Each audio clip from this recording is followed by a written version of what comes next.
बाबरी मस्जिद विध्वंस मामले में कोर्ट का बड़ा फैसला। आडवाणी, जोशी और उमा भारती समेत 32 आरोपी बरी। कोर्ट ने कहा अचानक हुई थी घटना। राजस्थान में अब सरकारी कर्मचारियों पर सरकार का नया घेरा। कर्मचारियों को अब देनी होगी अपनी संपत्ति की जानकारियां। जल्द जारी हो सकते हैं आदेश।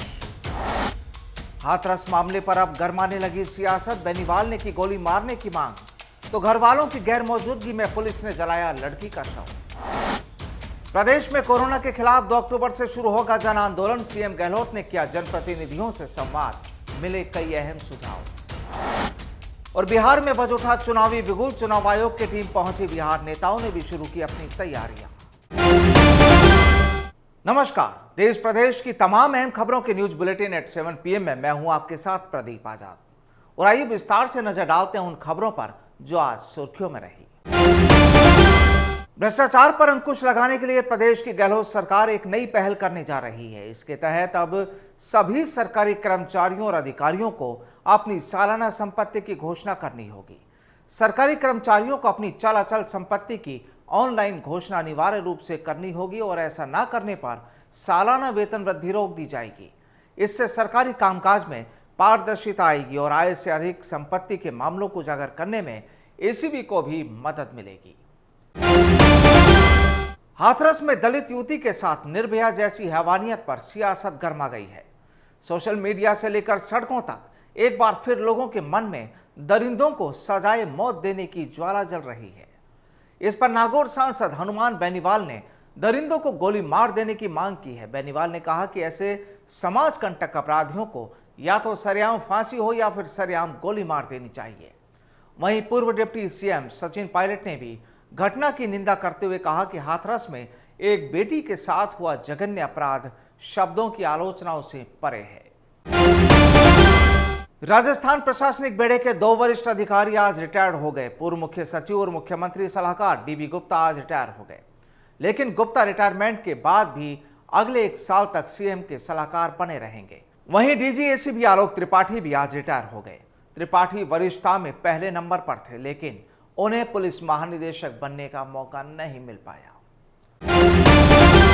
2 अक्टूबर यानी गांधी जयंती से गहलोत सरकार कोरोना के खिलाफ जन आंदोलन शुरू करने जा रही है। इससे पहले जन आंदोलन की रूपरेखा बनाने के लिए मुख्यमंत्री अशोक गहलोत ने विधायकों, सांसदों और जनप्रतिनिधियों के साथ संवाद किया।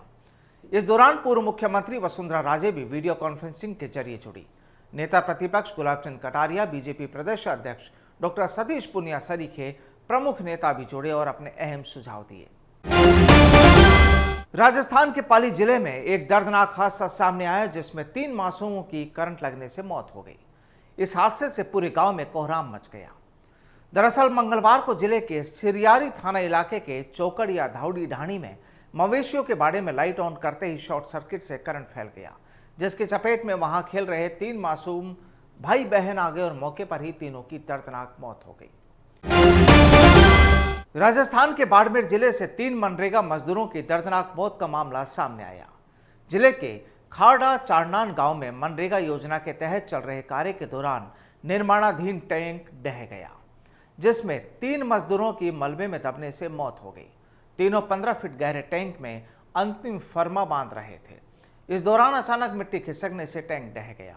मजदूरों को बाहर निकालने के लिए करीब 4.5 घंटे तक रेस्क्यू ऑपरेशन चलाकर शव को बाहर निकाला गया। और आइए अब रुक करते हैं देश दुनिया से जुड़ी दूसरी अहम खबरों की तरफ। 28 साल बाद बाबरी मस्जिद विध्वंस मामले में आज सीबीआई कोर्ट ने अपने फैसले में सभी 32 आरोपियों को बरी कर दिया। कोर्ट के इस फैसले के साथ ही बीजेपी के दिग्गज नेता लालकृष्ण आडवाणी, मुरली मनोहर जोशी, उमा भारती समेत 32 आरोपी बरी कर दी गए। सीबीआई अदालत के जज सुरेंद्र कुमार यादव ने फैसला सुनाते हुए कहा कि यह घटना पूर्व नियोजित नहीं थी, बल्कि अचानक हुई थी।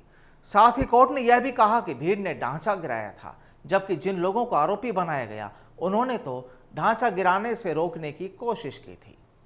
आपको बता दें कि इस मामले में कुल 49 आरोपी थे, जिनमें से 17 की मौत हो चुकी है। हाथरस गैंगरेप मामले में यूपी के मुख्यमंत्री योगी आदित्यनाथ ने आरोपियों के खिलाफ फास्ट ट्रैक कोर्ट में मुकदमा चलाने के निर्देश दिए हैं। सीएम योगी ने प्रधानमंत्री नरेंद्र मोदी से हाथरस की घटना पर बात की, जिसके बाद पीएम नरेंद्र मोदी ने आरोपियों के खिलाफ कड़ी कार्रवाई करने की बात की। मुख्यमंत्री योगी आदित्यनाथ ने प्रधानमंत्री नरेंद्र मोदी को आश्वस्त किया कि वे आरोपियों को कड़ी से कड़ी सजा दिलवाएंगे। वहीं कांग्रेस नेता राहुल गांधी ने योगी सरकार पर आरोप लगाया कि ये सब सिर्फ दलितों को दबाकर उन्हें समाज में उनका स्थान दिखाने के लिए यूपी सरकार की शर्मनाक चाल है। उन्होंने कहा कि भारत में एक बेटी का रेप कत्ल किया जाता है, तथ्य दबाए जाते हैं और अंत में उसके परिवार से अंतिम संस्कार का हक भी छीन लिया जाता है। बिहार विधानसभा चुनाव की तारीखों के ऐलान के साथ ही राजनीतिक दलों का चुनावी अभियान भी शुरू हो गया है। चुनाव की तैयारियों की पूरी समीक्षा करने के लिए निर्वाचन आयोग की 9 सदस्यीय टीम बिहार पहुंच गई है।